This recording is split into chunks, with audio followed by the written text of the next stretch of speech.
Nih kita explore atau kita ini ya, jelaskan dulu yang apa posisi apa struktur sarangnya. Ini ciri khas dari lebah tak bersengat itu dia telur dengan madu itu terpisah dalam kompartemen yang terpisah. Nah ini yang gentong-gentong madu sama polen. Nah kalau yang ini telur brood cell istilahnya. Ini yang warna lebih muda telur tua yang lebih cepat menetas. Dan ini telur muda, makanya ratunya biasanya ada di situ.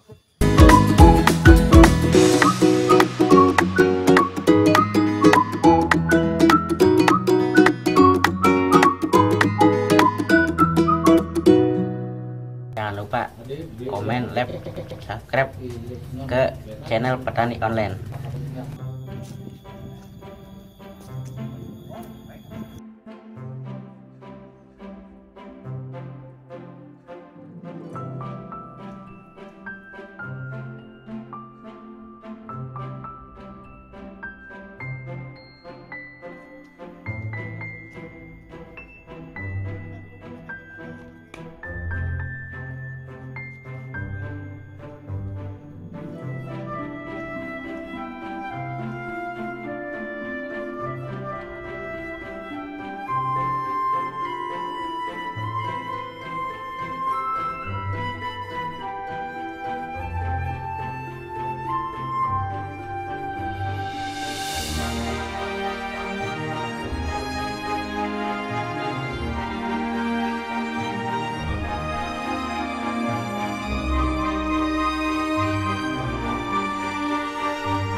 Persemaian bunda kita coba-coba apa yang bisa ditanam yang kira-kira bagus Untuk sumber nektar atau polen. Ini yang ini benih-benih bunga matahari nih. Nah, kalau yang itu tuh Santos Temon tuh yang terkenal tuh yang ini nih, yang banyak orang pakai. Santos Temon. Kita juga tanam alpukat apa aligator nih yang pendek kan. Terus kita coba jenis-jenis saliara ini apa lantana camara istilah latinnya. Ini juga kami coba untuk sumber nektarnya. Jadi sebenarnya ini laboratorium juga merangkap. Jadi apa uji coba apa gitu. Ini jinia sama kalau di sini kenikir namanya kan. Nah itu lagi ada lagi nyari nektar sama polen. Ini yang bambu nih yang belum kita pecah. Yang belum kita pindahkan. Yang dari kayu juga. Ini masih orisinil belum kita pindahkan ke kota. Berarti ini dari alam ya Pak? Ya, yang dikasih pembolang tuh yang ini, gini. Kita pindahkan ke kota. Jenis kayu apa aja yang ada? Ada tuh yang kayu mahoni kan. Mahoni. Ini ada kayu mahoni. Berarti posisi ratu ada di situ? Iya. Nah, ternyata lebah madu itu memang berbeda-beda ya Pak ya? Iya. Lebah itu dibagi dua golongan besar. Ada lebah yang menyengat, ada lebah yang tidak menyengat. Nah, kalau lebah yang menyengat itu juga dibagi dua kelompok, ada apis dan megapis. Nah, yang apis nih itu yang lebah dikenal dengan lebah madu. Yang dorsata ada sekitar 9 jenis di dunia ini, termasuk yang mellifera yang dari Australia itu, dari Eropa lah itu. Itu istilahnya lebah barat lah, lebah dunia barat. Nah, diintroduksikan ke Indonesia lebah mellifera itu tahun 1974 gitu. Nah, dari perhutani dulu biasanya asalnya. Nah, kemudian menyebar dan sampai sekarang lebah mellifera ini yang paling banyak dibudidayakan di seluruh dunia.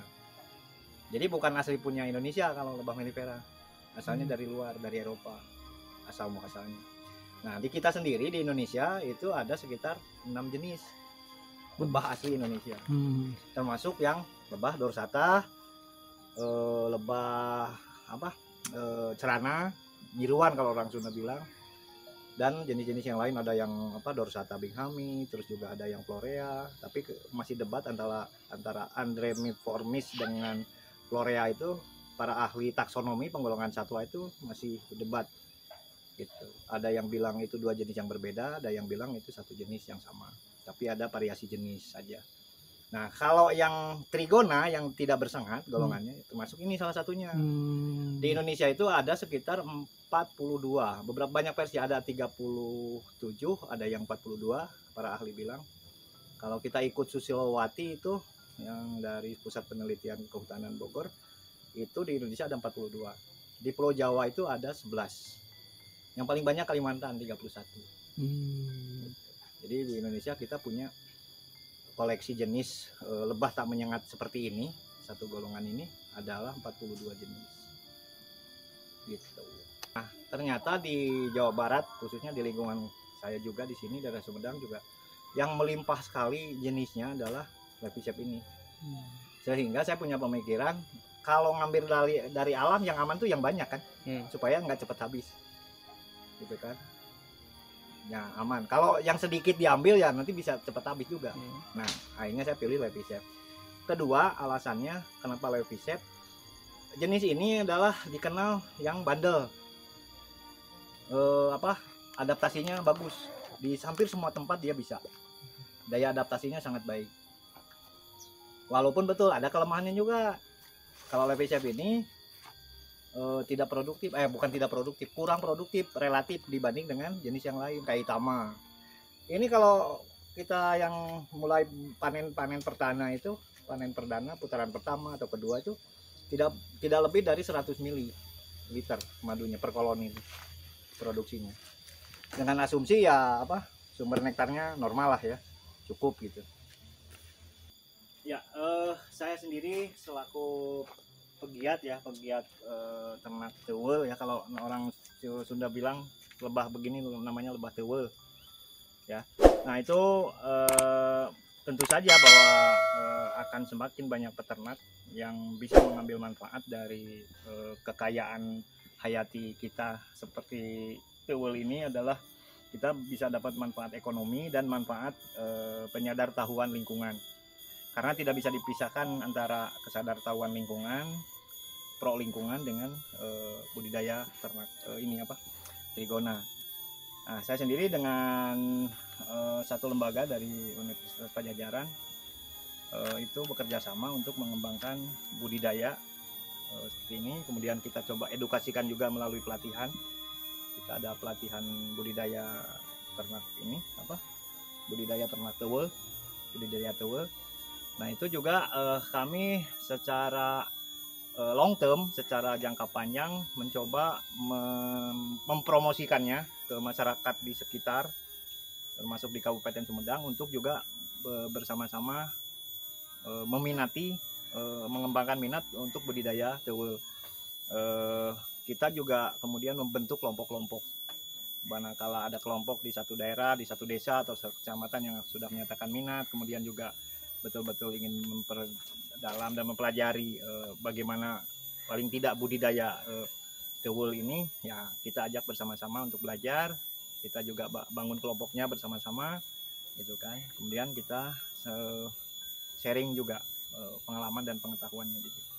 Jadi nanti ada semacam di ujung nanti mudah-mudahan bisa terwujud, itu ada komunitas peternak teuweul Sumedang. Gitu. Kalau untuk keunggulan dari trigona ini Pak, apa dengan madu lain? Kalau madu ya, saya pikir agak sulit dibandingkan antar jenisnya, karena madu kan sifatnya spesifik, karena sangat dipengaruhi oleh lokalitas, oleh sumber nektarnya itu sendiri. Jadi sebenarnya bagi saya selama madunya asli, semua madu adalah baik. Selama itu murni, madunya tidak diapa-apain gitu kan, dan asli juga. Nah, cuman mungkin ada pembagian khasiat. Kalau dibilang khasiat, karena yang terbaik dinilai madu biasanya dikaitkan dengan khasiat ya. Nah, kalau menurut saya, pendapat saya itu khasiatnya ada khasiat umum, madu semua punya khasiat itu, dan ada khasiat khusus, khasiat yang hanya dimiliki oleh satu jenis madu. Tapi bisa berbeda-beda. Misalkan gini, kalau dengan nektar dari beberapa bunga jenis tumbuhan satu tumbuhan di satu lokasi misalkan, itu lebih menyasar ke keluhan pernapasan misalkan. Nah, ternyata di tempat lain malah dengan nektar yang ada yang berbeda misalkan, itu menyasar ke keluhan-keluhan misalkan pencernaan kayak gitu. Jadi bagi saya membagi khasiat itu, khasiat madu itu khasiat umum dan khasiat khusus. Untuk budidayanya sendiri Pak, apa lebih mudah atau sulit Pak? Levisep sejauh ini yang saya alami ya, karena saya juga pernah belajar sedikit tentang jenis yang lain, Itama misalkan, Heterotrigona Itama waktu di Kalimantan. Dibanding dengan Levisep sekarang itu saya merasa lebih mudah Levisep, karena daya adaptasi Levisep lebih bagus, dia tidak gampang kabur, gitu kan. Dia juga bahkan bisa didomestikasi, bisa ditempatkan di berbagai macam bahan kotak, gitu kan. Misalkan bahkan di ember bekas sekalipun dia bisa. Untuk jenis-jenis yang lain saya kurang tahu, karena saya pikir agak beda juga, tidak semudah dari Levisep ini. Berapa lama dan Pak? Harganya murah. Masa panennya berapa lama?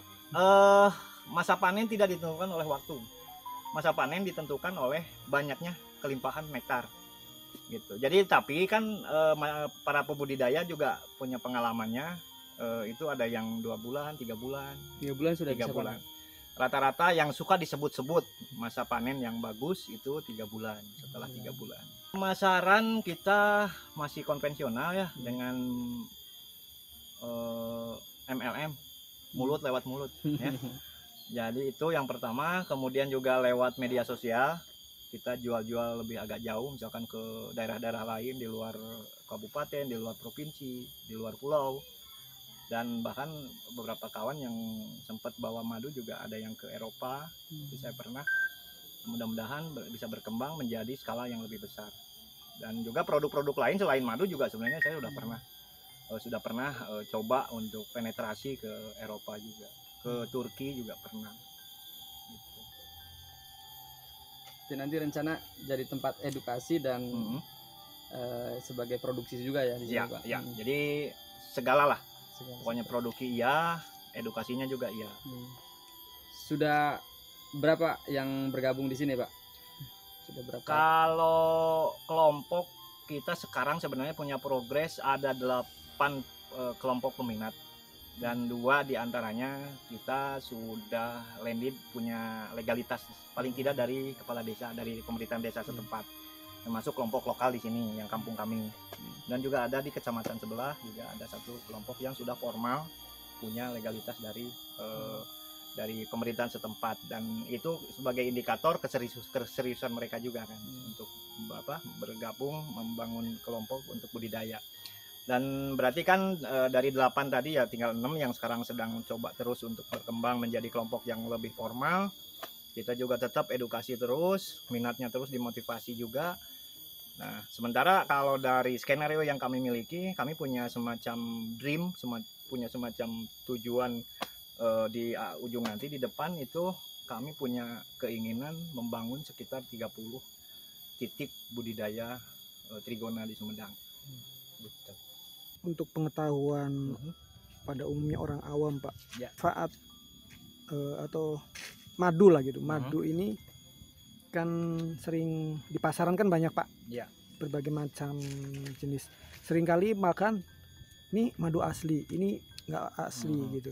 Ya. Nah, bagi untuk ukuran orang awam Pak, untuk mengetahui madu ini asli dan tidak itu ada cara khusus nggak Pak untuk mengetahuinya Pak?